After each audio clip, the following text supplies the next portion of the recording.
All right, comedians, late-night guys, part of the mainstream media, apoplectic over the firing of FBI Director Mr. Comey. Look who's with us now, Chuck Woolery, Blunt Force Truth Podcast. Good morning, sir. What do you make of all of this? You're one of my favorites on the air. I just love you. Okay, how much time do you want? As much as you like. What do you make of all of this? I mean, I'm astonished at these late-night guys and how vehement they are in their real contempt for Donald Trump. Where are you coming from on this? I love the last audience response. The host went, wait a minute, you're all Donald Trump. No, they were against Comey. They weren't all Donald Trump supporters, and he wasn't ready to hear that applause when he said he'd fired Comey.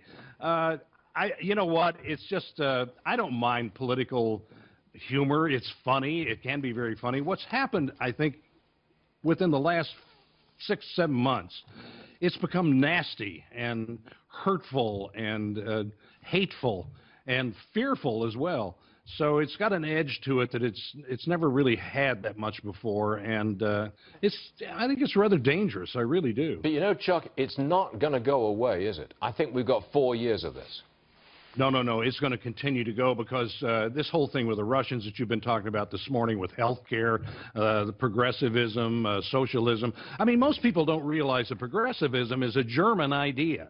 It came from Hegel in Germany in the late 1800s.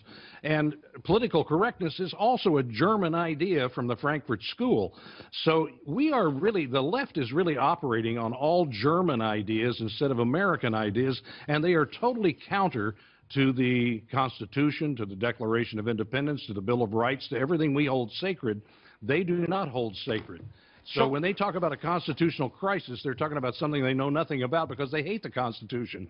Chuck Woolery, what are you up to? I know you as a Hollywood kind of guy, and here you are coming on strong as a fairly conservative, free market kind of fella. Can you work in Hollywood any longer? No. No, you cannot. And while I was there, I did not allow my political leanings to be known because I couldn't. If I did, I wouldn't work, and that's the truth. It's just they would shut you down, and it would do it in a very subtle way. They would say things like in a boardroom, we're considering Chuck Woolery for something, and someone would say, I don't think that's a good idea. That's literally all they have to say. Well, and everybody kind of knows and nods and says, oh, yeah, I got you, you know. Well, look, Chuck, it's great to have you on the show. I'm intrigued at your podcast. Tell me, give me 20 seconds on your podcast.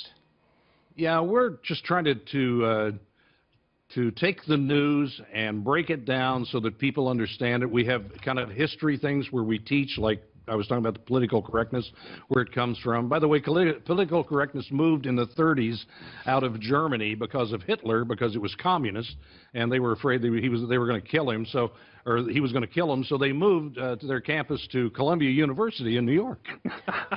Well. This is where all this stuff comes from, and I find this very interesting to know the history and how you build a movement on it. And the Democratic Party has literally, since Woodrow Wilson, built that movement on progressivism, and it's socialism. You know that as a Brit. I do.